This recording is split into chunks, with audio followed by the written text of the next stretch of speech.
introduire le message de ce soir en lisant dans l'évangile de Matthieu, au chapitre 9 et au verset 1er.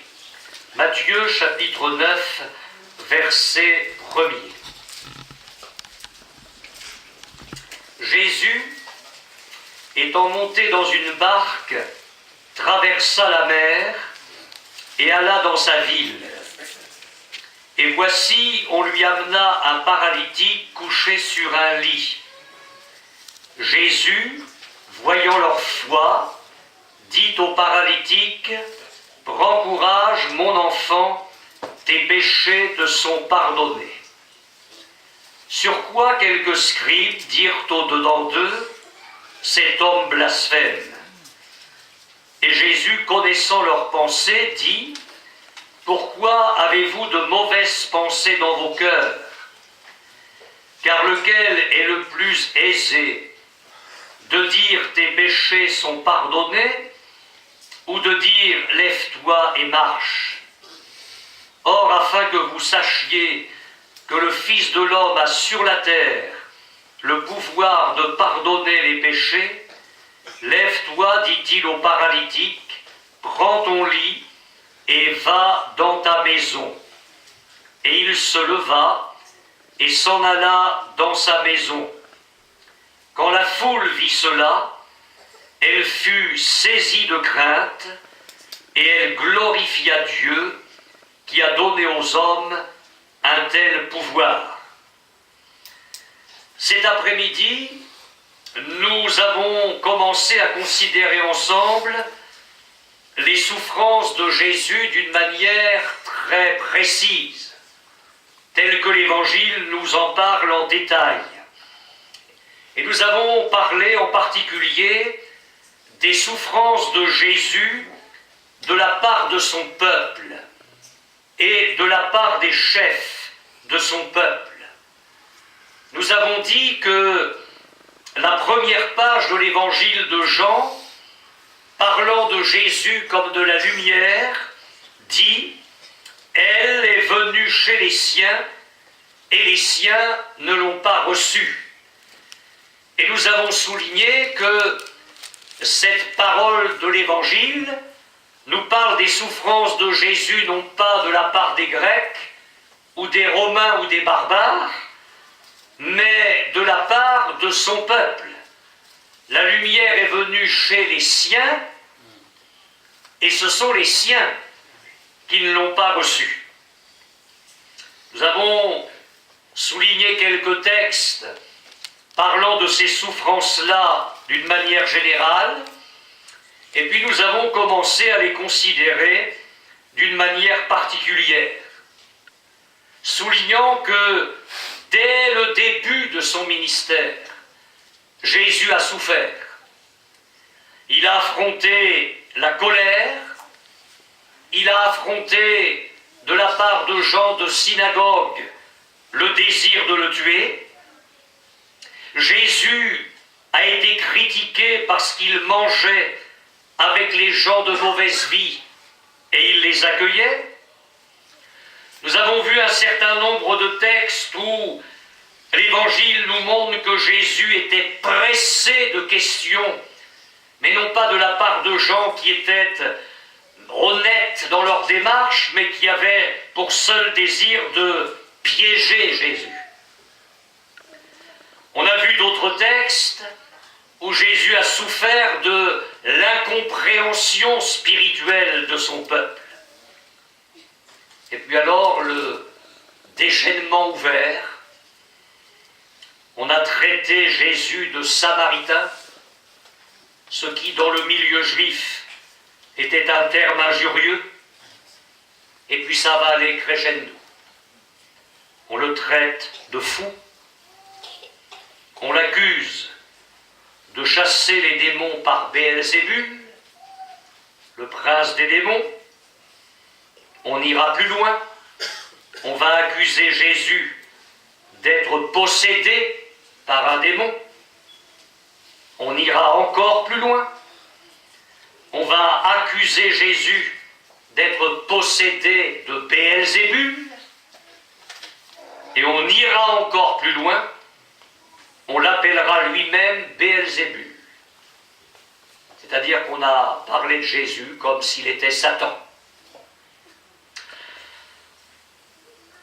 Nous avons rappelé ce texte de l'Épître aux Hébreux qui devrait nous encourager. Nous devons avoir les regards sur Jésus, celui qui fait naître en nous la foi et qui l'amène à la perfection. Et la parole de Dieu nous dit, considérez celui qui a supporté contre sa personne une telle opposition de la part des pécheurs, afin que vous ne vous lassiez pas, l'âme découragée. Et j'ai dit cet après-midi que quand la lassitude nous gagne, quand le découragement envahit notre cœur, dans ces moments-là, il est indispensable de considérer Jésus, de considérer l'opposition à laquelle il a été confronté toute sa vie, durant tout son ministère terrestre, en nous disant bien que lui peut nous comprendre dans la situation où nous nous trouvons aujourd'hui, et lui peut apporter à notre cœur tout le secours dont il a besoin. Nous allons aller plus loin ce soir pour considérer au travers de l'Évangile toutes les autres souffrances de Jésus dans sa vie, parce que le séminaire ne sera pas assez long pour que nous abordions, toutes les souffrances de la croix. Ça, on n'aura pas le temps d'en parler, donc on va se contenter des souffrances de Jésus dans sa vie, c'est déjà beaucoup. Et nous allons découvrir ce soir tout le reste de ses souffrances durant sa vie. Alors je n'ai pas la prétention de vous dire que mon étude a été complète, j'espère qu'elle l'a été le plus possible, mais en tout cas tout ce que nous soulèverons, je prie pour que cela s'imprime dans notre cœur, et que nous sortions fortifiés en nous disant, Seigneur, quel que soit le chemin par lequel je passerai, je sais que de toute façon, toi, tu as connu tout avant moi, et que tu sauras me secourir, me fortifier, me consoler. Tu as promis d'être avec nous tous les jours, jusqu'à la fin du monde. Tu as dit que tes brebis étaient dans ta main, et que personne ne pourrait les ravir de ta main. Dans le texte que nous avons lu ce soir, Jésus est accusé de blasphémer. Parce qu'on lui apporte un paralytique couché sur un grabat. Et Jésus, qui connaît les cœurs, qui connaît les situations, qui sait qu'on a découvert le toit de la maison, ou une partie du toit, parce qu'on ne pouvait pas rentrer, et qu'on a descendu là, le paralytique juste devant lui à ses pieds, il sait très bien le besoin urgent. Et cependant, le besoin urgent n'est pas la guérison, mais le pardon des péchés. Alors Jésus dit à cet homme, « Prends courage, mon enfant, tes péchés sont pardonnés. » Il parle comme Dieu, parce qu'il est Dieu. Oui, amen. Donc lui peut pardonner les péchés. Gloire à Dieu. Mais les chefs du peuple qui sont là, assis devant lui, eux ne croient pas. Ils ne croient pas que le Nazaréen, le charpentier, soit le Fils de Dieu, égal à Dieu le Père. Et à partir du moment où ils entendent cette parole, tes péchés sont pardonnés, ils se concertent, ils parlent entre eux, les chefs, pour dire ils blasphèment. Ils blasphèment.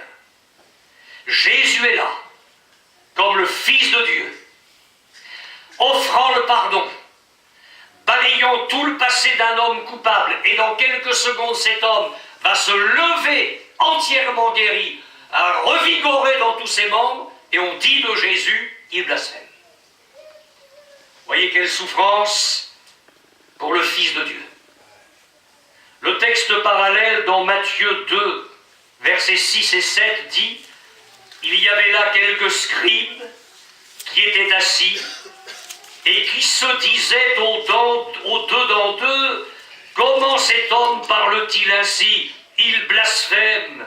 Qui peut pardonner les péchés si ce n'est Dieu seul? Et le texte parallèle dans Luc chapitre 5 verset 21, les scribes et les pharisiens se mirent à raisonner et à dire, qui est celui-ci qui profère des blasphèmes? Qui peut pardonner les péchés si ce n'est Dieu seul?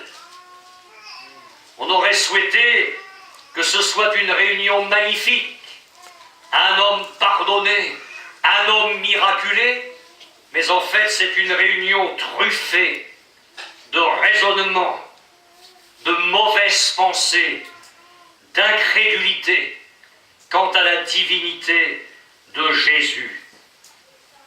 Dans une autre circonstance, et c'est dans l'évangile de Jean, au chapitre 10, verset 33, les Juifs lui répondirent, « Ce n'est point pour une bonne œuvre que nous te lapidons, mais pour un blasphème, et parce que toi, qui es un homme, tu te fais Dieu. » On va remettre les choses à notre niveau. Nous ne sommes pas Jésus, mais nous sommes ses disciples. Il a affronté l'incrédulité, nous affronterons l'incrédulité. Et à partir du moment où nous aurons devant nous des gens qui ne croient pas et qui ne veulent pas croire, les réactions peuvent être violentes. Et on peut nous injurier, on peut nous maltraiter. Il peut y avoir devant nous des murmures, des raisonnements, toutes sortes de réactions. Il faut le savoir, il faut nous y préparer, il faut blinder notre cœur contre tout ça et nous dire que malgré tout, nous irons de l'avant. Et s'il y a des gens qui nous accusent de blasphémer, d'autres accepteront l'évangile. S'il y a des gens qui ne croient pas, d'autres croiront. Amen. S'il y a des gens qui raisonnent, d'autres accepteront d'être simples devant l'évangile ou devant notre prédication, et on ne va pas faire l'honneur au diable de nous fermer la bouche, de nous laisser arrêter parce qu'il y a quelques opposants, parce qu'il y a quelques obstacles, mais nous ferons comme Joseph, dont il nous est dit que les branches passaient par-dessus la muraille. Que le diable construise ses murailles, Dieu permettra que nos branches poussent plus haut et elles passeront par-dessus. Alléluia. Le diable est fait pour être vaincu. Amen.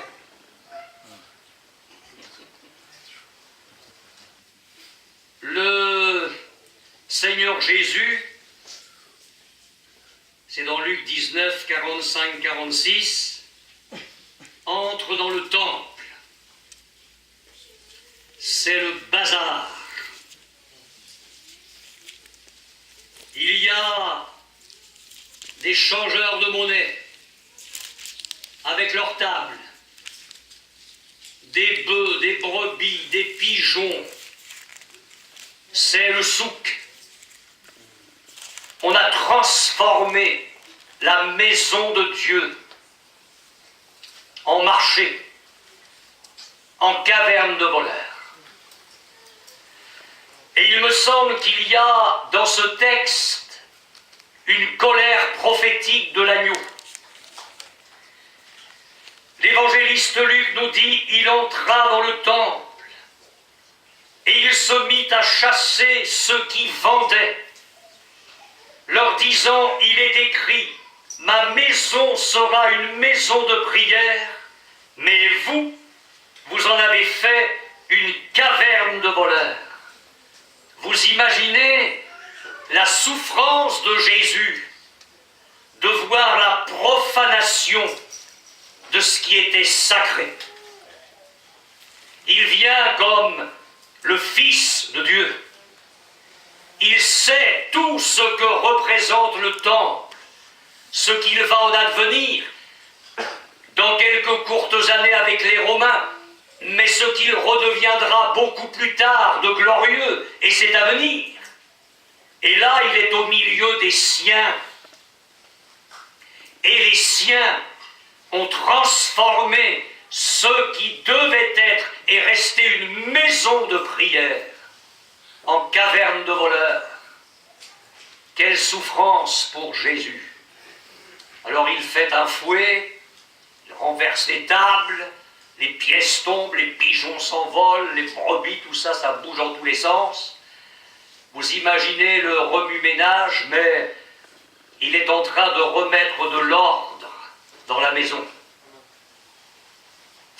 À partir du moment où il y a eu du désordre d'installer par la chair le monde et le diable dans la maison, et qu'un pasteur, conduit par l'Esprit de Dieu, par la parole de Dieu, veut remettre de l'ordre et redonner à la maison de Dieu sa véritable identité, qui n'est pas une maison de guitare, qui n'est pas une maison de chant, mais qui est une maison de prière. À partir de ce moment-là, il devient l'adversaire du diable, il devient l'adversaire des démons, et il devient l'adversaire des chrétiens mondains et charnels, qui se plaisent tant que la maison de Dieu est une caverne de voleurs, mais qui, à partir du moment où la maison de Dieu va redevenir une maison de prière, s'oppose à l'homme de Dieu. Et vous savez ce que je pense? C'est que dans nos églises aujourd'hui, c'est comme avec Abraham. Il y a le Fils qui est né selon l'Esprit.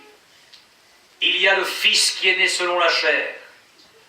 Il y a d'authentiques enfants de Dieu qui forment le peuple de Dieu, mais dans nos salles, pas ici, mais partout ailleurs qu'ici, il y a des gens qui sont descendus dans le baptistère, on ne sait pas trop pourquoi, mais en tout cas, ils ne sont pas nés selon l'Esprit. Et dans les églises, on voit cela aujourd'hui, ceux qui sont nés selon la chair persécutent ceux qui sont nés selon l'Esprit. Parfois, l'opposition, elle ne vient pas à l'extérieur, dans le monde. L'opposition, elle existe à l'intérieur de l'Église. Parce que là, elle est venue à l'intérieur de l'Église. Elle est venue à l'intérieur. Au moment où Jésus a commencé à mettre de l'ordre dans la maison, il est devenu l'adversaire de ces messieurs qui se sont bien promis de lui régler son compte tôt ou tard. Je remarque aussi que Jésus, et là vous allez voir à quel point l'Évangile insiste là-dessus, ça a été une déferlante pas possible. Jésus a été épié. C'est terrible. Épié à cause de l'endurcissement des cœurs. Et puis on a formé des complots. Alors, par exemple, il entre dans la synagogue. Il y a là un homme qui a la main sèche, la main droite, sèche, c'est-à-dire paralysé. Et là, ils sentent qu'il va se passer quelque chose qu'ils n'aiment pas. C'est que Jésus va faire un miracle, mais un jour de sabbat. Et ça décoiffe leur tradition. Parce que Jésus ne va pas violer le sabbat en guérissant un homme.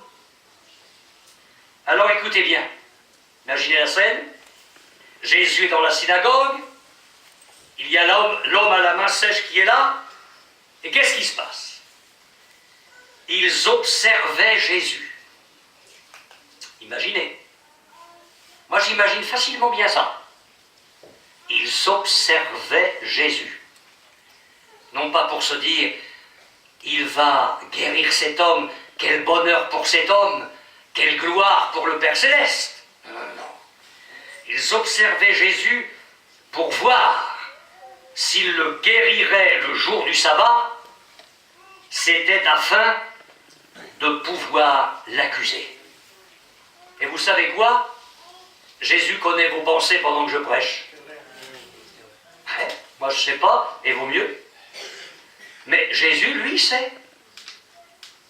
Quand nous sommes dans la réunion, Jésus connaît tes pensées, tes sentiments, il sait tes dispositions de cœur.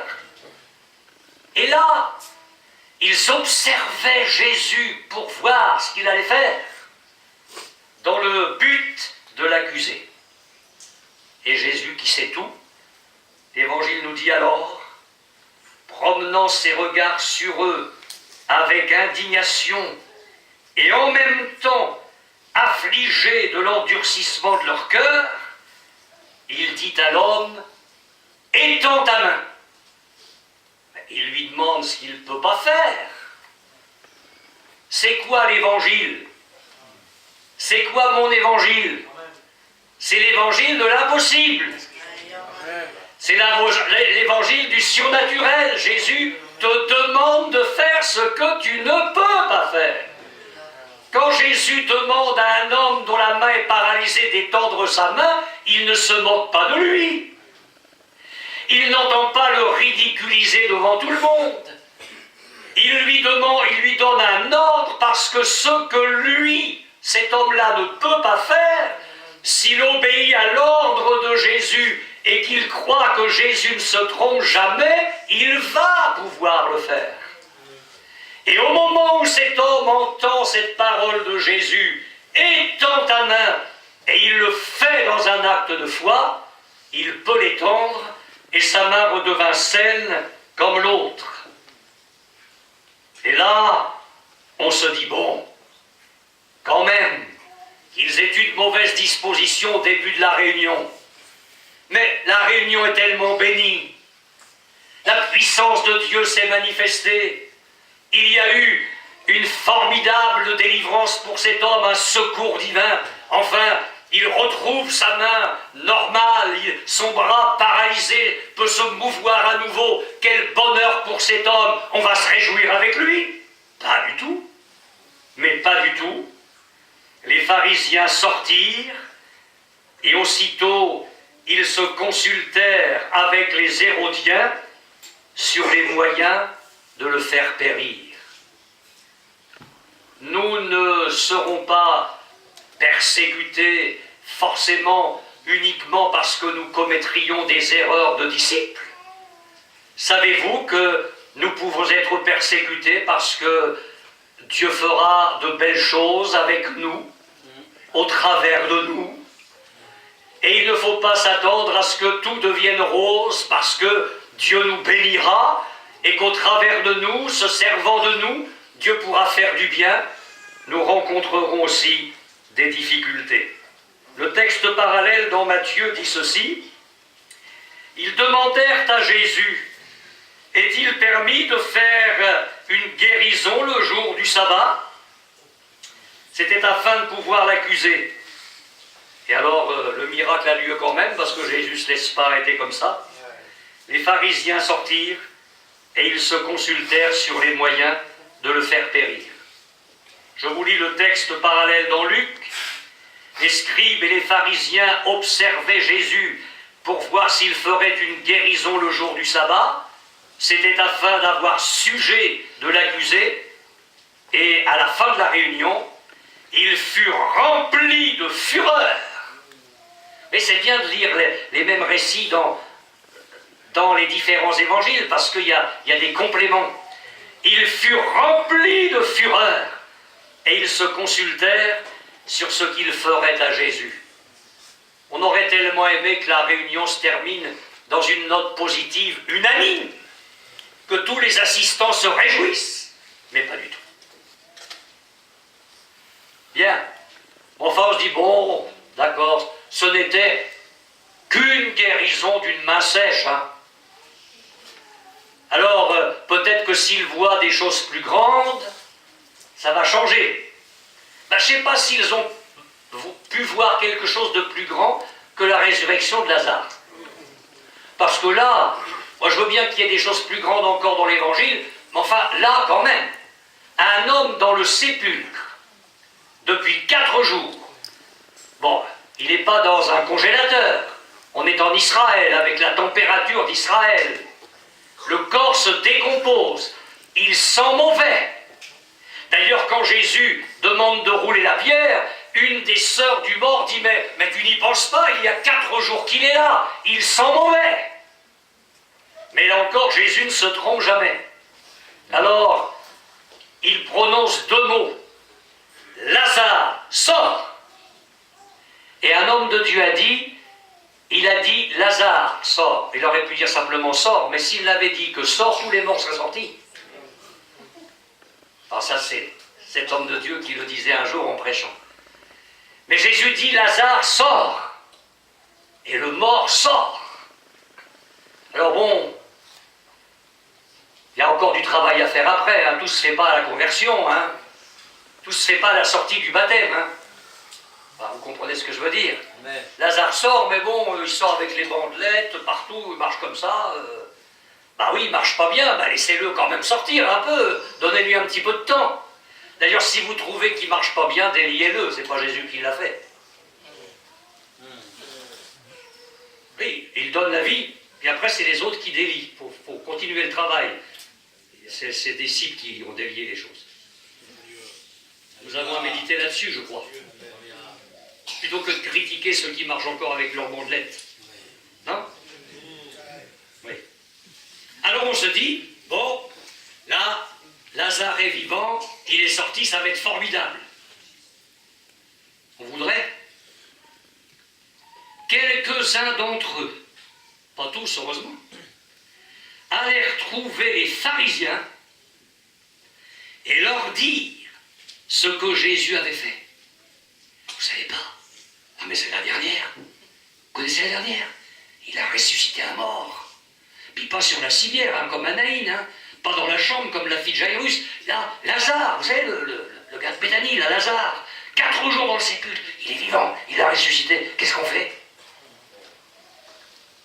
Alors le souverain sacrificateur a dit, on va tous tomber à ses pieds et se convertir. Ouais, c'est mal connaître les chefs du peuple. Alors les principaux sacrificateurs rassemblèrent le Sanhédrin et dirent, que ferons-nous? Il y a quelque chose à faire, hein? Il y a quelque chose à faire. Car cet homme fait beaucoup de miracles, et dès ce jour, ils résolurent de le faire mourir. Tu es béni, Dieu se sert de toi, tu as des résultats, tu as des guérisons, tu as des conversions, ça va de l'avant, attention. Parce qu'il y en a pour lesquels tu vas devenir gênant. La jalousie, ça existe. La jalousie, ça existe. Ça fait mettre les Joseph dans la citerne. La jalousie, ça existe. Ça fait mettre un Daniel dans la fosse aux lions. La jalousie, ça existe. Après une résurrection comme celle de Lazare, on se concerte et on dit, va falloir trouver le moment favorable. Il faut s'en débarrasser. Il faut le faire mourir. Quand Jésus a chassé les vendeurs du temple, voilà ce que je lis dans Luc 11, 18. Les principaux sacrificateurs et les scribes, l'ayant entendu, cherchaient les moyens de le faire périr. Car ils le craignaient parce que toute la foule était frappée de sa doctrine. Là, le peuple semble emboîter le pas de Jésus, ce sont les chefs du peuple qui vont intervenir pour mettre le bazar. Et il y a le texte parallèle de cela dans Luc 19, 47. Les principaux sacrificateurs, les scribes et les principaux du peuple cherchaient à le faire périr, mais ils ne savaient comment s'y prendre, car tout le peuple l'écoutait avec admiration. Il va falloir agir avec beaucoup de subtilité, parce qu'il y a le peuple, alors on voudrait bien quand même que le peuple, on ne le perde pas. Donc il va falloir être des politiciens suffisamment habiles pour se libérer du peuple, de Jésus, en gardant le peuple de notre côté. C'était une manœuvre qui méritait beaucoup de réflexion, et un plan qui méritait d'être conçu habilement. Puis vous connaissez votre Bible. Un jour, Jésus raconte la parabole qui a été appelée la parabole des vignerons. Alors il y a un maître qui possède une vigne, puis au moment de la récolte, il envoie serviteurs pour avoir le produit de la récolte. Et les vignerons le maltraitent, le frappent. Il en envoie un autre, puis un autre. Et les vignerons maltraitent ou tuent les serviteurs les uns après les autres. Et le maître de la vigne dit, eh bien, je vais leur envoyer mon fils bien-aimé. Ils auront du respect pour mon fils. Quand le fils arrive, les vignerons se frottent les mains en disant, voici l'héritier, tuons-le, afin que l'héritage soit à nous. Vous comprenez tous ce que ça veut dire. Mais quand la parabole a été terminée, je lis dans Marc chapitre 12, verset 12, ils cherchaient à se saisir de lui, ils avaient compris que c'était pour eux que Jésus avait dit cette parabole. Est-ce qu'il ne... Je ne vous demande pas de lever la main, mais de toute façon vous ne le feriez pas. Est-ce qu'il ne vous est jamais arrivé, quand un pasteur, le vôtre, ou quelqu'un d'autre, a prêché la parole de Dieu, la vérité, et que vous avez senti que c'était comme l'épée de l'esprit qui agissait là sur l'abcès de votre cœur, pas pour vous faire mourir, mais justement pour sortir l'infection et vous guérir, vous avez mal réagi. Jamais, mais je vais vous prendre en photo. Il y a des moments où, je sais pas comment on est fait, on s'en prend au pasteur. C'est vrai. Mais le pasteur, il est là pour prêcher la parole de Dieu. Et à partir du moment où c'est la parole de Dieu, c'est pas la parole de l'homme. Il ne faut pas s'en prendre à l'homme. Mais il faut dire, mais Seigneur, cette parole-là, elle m'a fait du mal, mais elle me fait du mal pour me faire du bien. Tu mets le doigt ou l'épée de ton esprit sur la plaie de mon cœur, mais c'est pour me guérir. Alors je ne vais pas réagir comme les chefs après la parabole des vignerons, parce qu'il y avait une bonne façon de réagir. C'était de dire à Jésus, écoute, oui c'est vrai, on a compris, on est complètement fous. Les vignerons, c'est nous. On appartient à une race qui n'a fait que passer son temps à tuer les prophètes.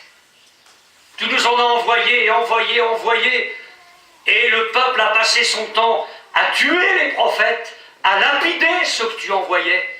Et maintenant qu'il y a le Fils, parce que nous voulons croire que tu es le Fils bien-aimé, mais on ne va pas se dresser contre toi. On va te reconnaître comme notre Messie. Mais ce choix-là, ils ne l'ont pas fait. Quelle souffrance pour Jésus, qui après cette réunion, après cette prédication, savait très bien qu'il cherchait à se saisir de lui. Parfois, nous les pasteurs, on n'a pas des fins de réunion comme on voudrait. Ben, prenez courage parce que Jésus en a eu plus d'une qui ne s'est pas bien terminée. Et parce qu'il était dans la volonté de son Père. J'ai le texte parallèle dans Matthieu. Après avoir entendu ces paraboles, les principaux sacrificateurs et les pharisiens comprirent que c'était pour eux et que c'était d'eux que Jésus parlait, et ils cherchaient à se saisir de lui. Le texte parallèle dans Luc 20, 19, les principaux sacrificateurs et les scribes cherchèrent à mettre la main sur lui à l'heure même, mais ils craignirent le peuple. Ils avaient compris que c'était pour eux que Jésus avait dit cette parabole. Et puis, dans une autre circonstance, je fais attention à la montre, dans Jean 5, 18, à cause de cela, les Juifs cherchaient encore plus à le faire mourir, non seulement parce qu'il violait le sabbat, enfin ça c'est ce qu'il pensait, mais parce qu'il appelait Dieu son propre Père, se faisant lui-même égal à Dieu. Puis à un moment donné, suite à un discours de Jésus et à quelques-unes de ses œuvres glorieuses, le peuple a eu le malheur de dire « Mais quand le Christ viendra, fera-t-il plus de miracles que n'en a fait celui-ci » Ils étaient à 2 millimètres de recevoir Jésus comme le Messie.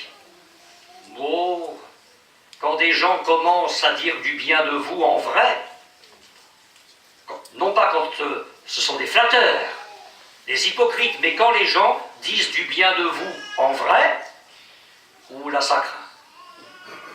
Ça craint. Les pharisiens entendirent la foule murmurant de lui ces choses. C'était des bonnes choses. Alors les principaux sacrificateurs et les pharisiens envoyèrent des huissiers pour le saisir. Et l'histoire nous apprend qu'ils vont revenir bredouilles parce qu'ils l'ont entendu se tenir devant la foule. Si quelqu'un a soif, qu'il vienne à moi et qu'il boive.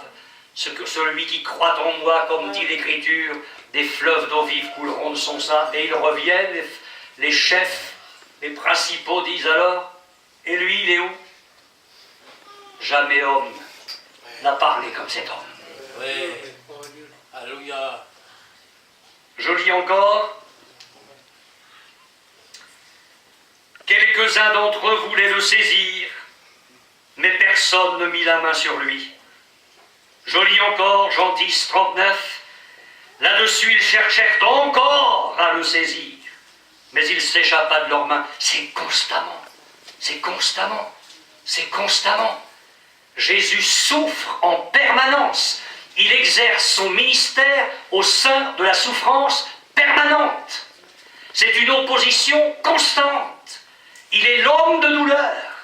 Et dans le texte hébreu, douleur est au pluriel, ce qui n'est pas le cas dans la plupart de nos versions françaises. Il a été l'homme des douleurs, habitué à la souffrance. Jean 11, 57. Or, les principaux sacrificateurs et les pharisiens avaient donné l'ordre que si quelqu'un savait où il était, il le déclara afin qu'on se saisît de lui. Jésus est traqué. Il y a des espions contre lui. On épie tous les endroits où il fait une mission là, alors allez voir, allez voir, allez voir. Il est ailleurs, allez voir, il faut l'arrêter. Matthieu 22, 15. Alors les pharisiens allèrent se consulter sur les moyens de surprendre Jésus par ses propres paroles. Puis on arrive progressivement vers la croix. On est maintenant à la dernière Pâque. Les principaux sacrificateurs et les scribes cherchaient les moyens de faire mourir Jésus. Vous voyez, ça n'arrête pas, ça n'arrête pas. Les jours passent, les heures passent, et c'est le même climat. On est toujours contre lui. Il va falloir l'arrêter. Le texte parallèle, Matthieu 26, 4. Et ils délibérèrent sur les moyens d'arrêter Jésus par ruse et de le faire mourir. Texte parallèle, Marc 14, 1. Les principaux sacrificateurs et les scribes cherchaient les moyens d'arrêter Jésus par ruse et de le faire mourir. Et puis je lis dans Luc 13, 31. Ce même jour, quelques pharisiens vinrent lui dire « Va-t'en, pars d'ici, car Hérode veut te tuer. » Alors les religieux veulent le tuer et les politiciens veulent le tuer. C'est vraiment l'élément gênant. C'est l'ennemi public numéro 1. La religion, la politique, tout y est. Il va falloir se débarrasser de lui. Jean 7, 1. Après cela, Jésus parcourait la Galilée, car il ne voulait pas séjourner en Judée, parce que les Juifs cherchaient à le faire mourir. Jean 8, 37. Jésus dit, vous cherchez à me faire mourir, parce que ma parole ne pénètre pas en vous. Jean 8, 40. Maintenant, vous cherchez à me faire mourir, moi qui vous ai dit la vérité que j'ai entendue de Dieu. Jean 8, 59.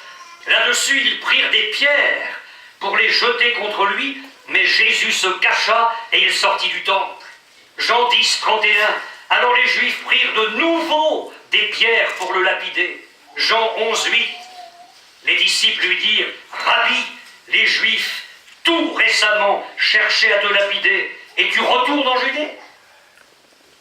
Je ne sais pas l'effet que ça vous fait, mais moi, quand j'ai fait cette étude pour vous, je n'avais jamais, parce qu'on lit l'Évangile, mais j'avais jamais collectionné tous ces textes, mais quand on les met tous, les uns à la suite des autres, mais on se dit, mais c'est impressionnant.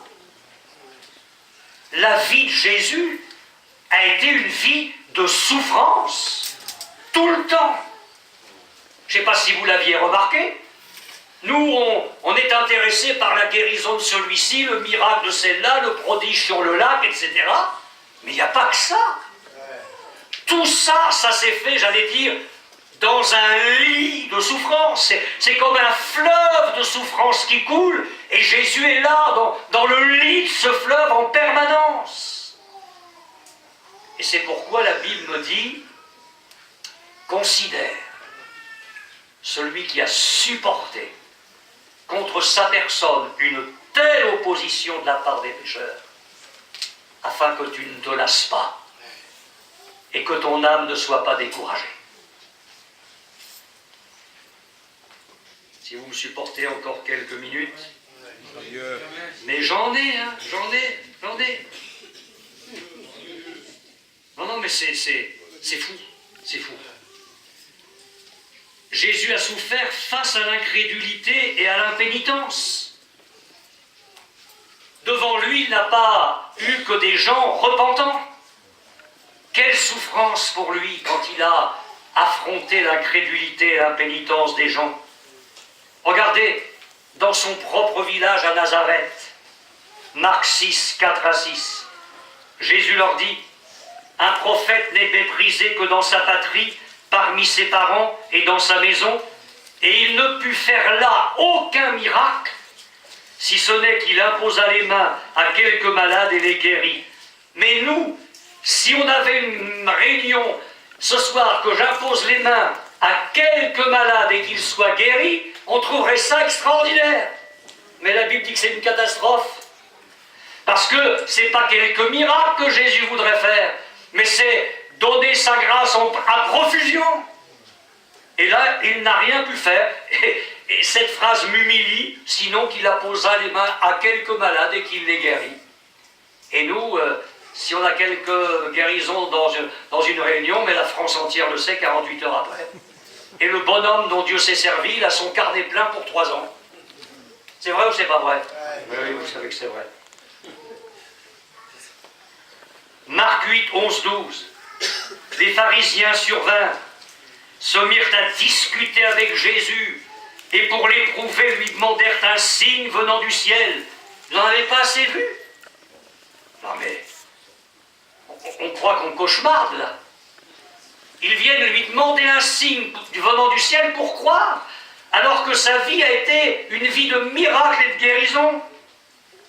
Jésus, soupirant profondément, comme je le comprends, Jésus, soupirant profondément, son esprit dit, « Pourquoi cette génération demande-t-elle un signe?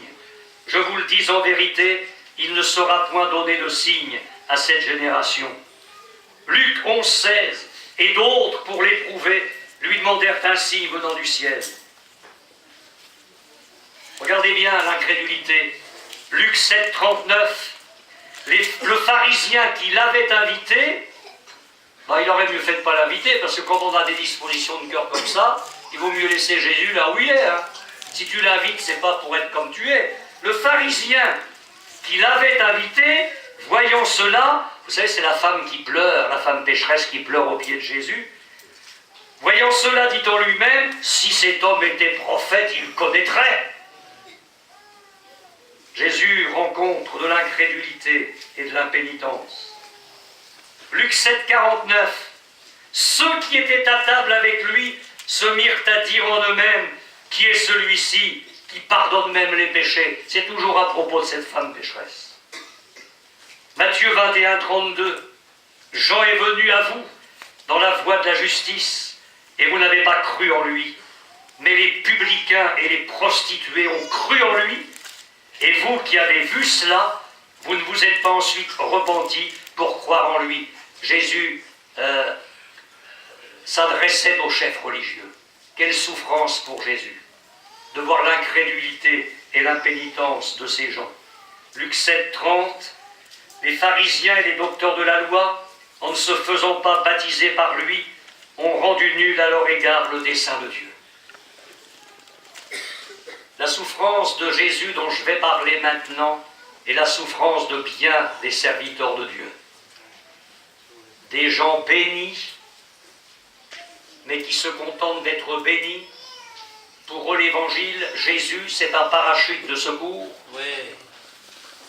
C'est la roue de secours dans le coffre, mais c'est sûrement pas le sauveur. Malheur à toi, Chorazin. Malheur à toi, Bethsaïda. Car si les miracles qui ont été faits au milieu de vous avaient été faits dans Tyr et dans Sidon, il y a longtemps qu'elle se serait repentie en prenant le sac et la cendre. Et toi, Capernaum, Jésus en avait fait son quartier général. Et toi, Capernaum, qui a été élevé jusqu'au ciel, que de miracles à Capernaum, que de miracles. Tu seras abaissé jusqu'au séjour des morts. Quelle souffrance pour Jésus de voir des gens guéris, miraculés par lui et qui s'en sont repartis sans comprendre qu'au travers de cela, il voulait les amener plus loin. Il était le Fils de Dieu qui était venu les racheter de leurs péchés. J'ai souvent entendu mes pères dans le ministère dire que si dans nos salles, ils parlaient des sédentaires, je ne sais pas comment c'est chez vous, que si dans nos salles, il y avait tous les gens guéris qui étaient venus au Seigneur, les auditoires, on les multiplierait par 10. C'était peut-être une façon de parler. Hier soir, je vous ai parlé de la petite dame avec ses mains, vous savez, pleines de pus. La semaine d'après, ses mains étaient guéries. Elle a continué à venir écouter l'évangile. Et puis, peu de temps après, je fais une visite chez elle. Et elle me dit, vous savez, pasteur, tous mes enfants se sont détournés de moi. Ça fait des années qu'il n'y a plus de contact. Alors je ne sais pas ce qui s'était passé dans la famille, mais tous mes enfants se sont détournés de moi, c'est une souffrance. Ça fait des années qu'on n'a aucune nouvelle de nos enfants. Je lui dis, écoutez, la parole de Dieu dit que Dieu ramène le cœur des enfants vers les pères. Dieu est celui qui reconstitue les familles. Alors le Dieu qui vous a guéri de vos mains, c'est le Dieu qui peut ramener vos enfants. Et on a prié. Et vous savez quoi? Dans la semaine qui a suivi, tous les enfants lui ont téléphoné.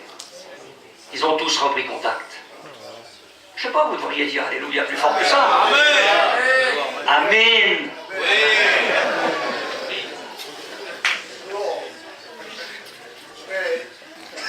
Et dans une visite suivante, elle me dit catastrophée, vous savez, on n'a pas bien géré nos affaires, on a des dettes, et un huissier va bientôt venir pour se saisir de tous nos biens. Alors je lui ai quand même fait comprendre que l'église évangélique, c'était pas la Banque de France. Oui, parce qu'il faut être clair dans ces moments-là. Mais je lui ai dit, écoutez, le Dieu qui vous a guéri de vos mains et qui a ramené vos enfants, est capable de faire un miracle. Oh, je sens que vous n'y croyez pas trop, vous. Vous avez tort, hein? Écoutez la suite, vous avez tort. On prie. Et quelques années auparavant, il y avait eu un accident de voiture grave. Et puis ça n'arrive jamais dans l'administration française, ça. Le dossier était resté sous le coude d'un fonctionnaire, là, dans un bureau. Suite à la prière, le Seigneur est venu remettre le dossier au-dessus de la pile. Et on s'est occupé de cette affaire qui traînait depuis des années.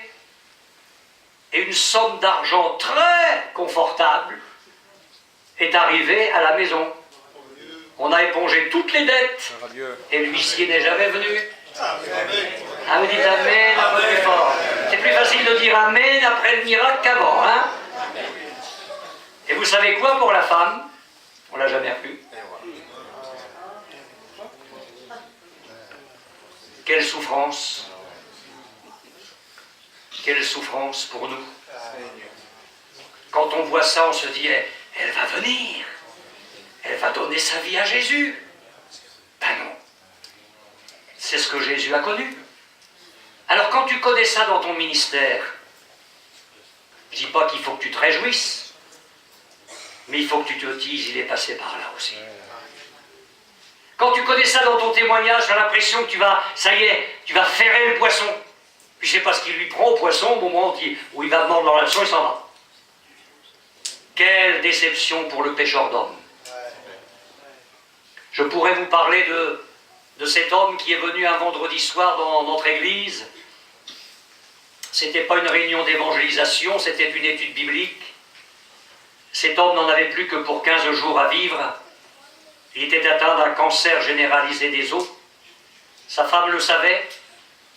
Lui ne le savait pas. Il souffrait terriblement, il avait un bras énorme plein de pus. Et ils avaient entendu parler des réunions de l'évangile par une chrétienne qui leur avait rendu témoignage. C'est même pas une chrétienne. Je vais vous donner les précisions parce que c'est frappant comme Dieu fait parfois. Cet homme était boulanger. Et puis il y a eu un problème avec son four de boulangerie. Et il a eu affaire à quelqu'un qui est venu lui reconstruire son four, lui faire son four de boulangerie. Et ce quelqu'un, c'était le mari d'une chrétienne de notre église, qui avait été miraculé par le Seigneur, qui s'était converti, mais lui n'avait jamais voulu mettre les pieds dans notre église, mais il savait ce que Dieu avait fait pour sa femme. Et voilà cet homme en train de travailler auprès du four du boulanger atteint du cancer. Et il apprend par la femme la situation de son mari. Et vous savez que lui qui n'est jamais venu au Seigneur, il n'a jamais mis les pieds dans notre église, il dit à la femme, mais pourquoi est-ce que votre mari n'irait pas là où va ma femme? C'est curieux comme Dieu fait, hein? Pourquoi est-ce qu'il n'irait pas là où va ma femme? Parce que ma femme a été miraculée. Et c'est comme ça que le vendredi soir, ils se sont trouvés à la réunion. Après la réunion, ils prennent contact. Il y avait mon pasteur ancien, j'étais là. On parle avec ces gens. Et puis, on prie. Très simplement, en posant les mains à cet homme. Il rentre chez lui. Le bras a commencé à se vider du pus. Au fil des heures, des jours, les souffrances ont disparu. Au bout de 15 jours, il n'était pas mort, mais de plus en plus vivant. Au bout d'un mois, en pleine forme, plus de souffrance. Le médecin vient. Et on dit, Monsieur Dieul, je vous rentre à l'hôpital. Non pas parce que ça allait mal, mais parce que ça allait trop bien pour lui. Alors on repasse tous les examens que vous pouvez imaginer. Tous les examens. Et M. Dieul ressort de l'hôpital. Et je vais lui rendre visite. Et il me tend le dossier médical signé de 3 médecins. Monsieur Dieul, nous pouvons vous dire ce que vous aviez. Vous aviez un cancer généralisé des os. Pour une raison que nous n'arrivons pas à expliquer. Je l'ai lu de mes propres yeux. Pour une raison que nous n'arrivons pas à expliquer. Nous ne trouvons plus aucune trace de cancer dans votre corps. Cet homme a repris ses nuits autour de son four de boulangerie. Avant cela, je lui ai dit, alors, Monsieur Dieul, où est-ce que vous en êtes maintenant? Et je me rappelle de sa réponse, mot pour mot, oh, je crois bien qu'il y a quelque chose. Il n'a pas dit quelqu'un. Je crois bien qu'il y a quelque chose au-dessus de nous, puisque j'ai été guéri. Mais il n'est jamais venu au Seigneur. Il n'a jamais mis les pieds dans une réunion. Jésus a connu cette souffrance-là, l'impénitence des gens. Alors, l'heure est venue, levons-nous, partons d'ici.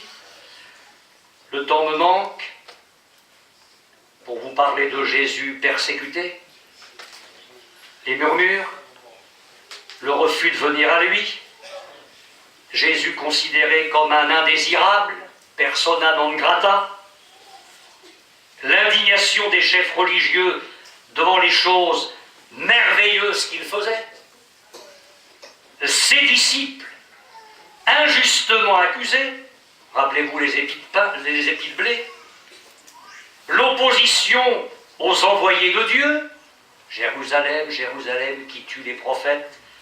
Quand Jésus se souvenait de cela, quelle souffrance, quelle souffrance. Et je pourrais encore vous parler de l'hypocrisie. Jésus s'est attaqué à l'hypocrisie des chefs religieux si souvent. La haine du monde. Quand Jésus dit « le monde me hait », accusé de ne pas donner de lui-même un témoignage recevable. Ton témoignage n'est pas vrai. Tu rends témoignage de toi-même. Accusé, vous le savez, de ne pas observer le sabbat, mis au rang des pécheurs. C'est ce que la parole de Dieu précise. Il y aurait eu tellement de choses à dire, mais après tout, ce qu'il faut retenir de tout ça, dans nos épreuves d'aujourd'hui, dans celles de demain, dans celle qui est à venir, c'est que de toute façon, il a été tenté comme nous en toutes choses. Je voudrais vous dire qu'il n'est pas de chemin par lequel nous passions qu'il n'ait pas connu lui-même. Vous allez me dire, oh ben, si vous parliez à un drogué, vous ne direz pas que Jésus a été tenté de se droguer? Si, sur la croix. Sur la croix, Jésus a été confronté à la drogue, parce que le vin mêlé de fiel, c'était une substance qui mettait les crucifiés dans un demi-état et qui atténuait leur souffrance. Et Jésus a refusé la drogue à la croix, parce qu'il voulait mourir en pleine connaissance des choses. Alors, tu as affaire au shit. Bon, c'est de la rigolade, ça. À la cocaïne, à l'héroïne. Tu es tenté de t'introduire dans certains petits groupes qui trafiquent. Tu ne sais pas trop si tu ne vas pas basculer là-dedans. Il y a quelqu'un qui est capable de t'amener à dire non à tout ça et à changer ta vie. C'est celui qui a dit sur la croix non. Amen. Quand on lui a présenté le vin mêlé de fiel, il a dit non. Gloire à Dieu. Et ce Christ-là qui a souffert tous azimuts, ce Christ-là dont nous parlons des souffrances depuis vendredi soir, est vivant. Il est au milieu de nous. Amen. Et il va tenir ta vie et ton foyer. Le meilleur est devant. Il faut que tu y crois. Le meilleur est devant. Alléluia. Je ne dis pas que tu ne vas pas aller dans la fournaise. Mais dans la fournaise, va y avoir le quatrième homme. Amen. Celui que le feu ne brûle pas, qui ne ressent rien, et qui fera que, au milieu du feu, tu vas tenir.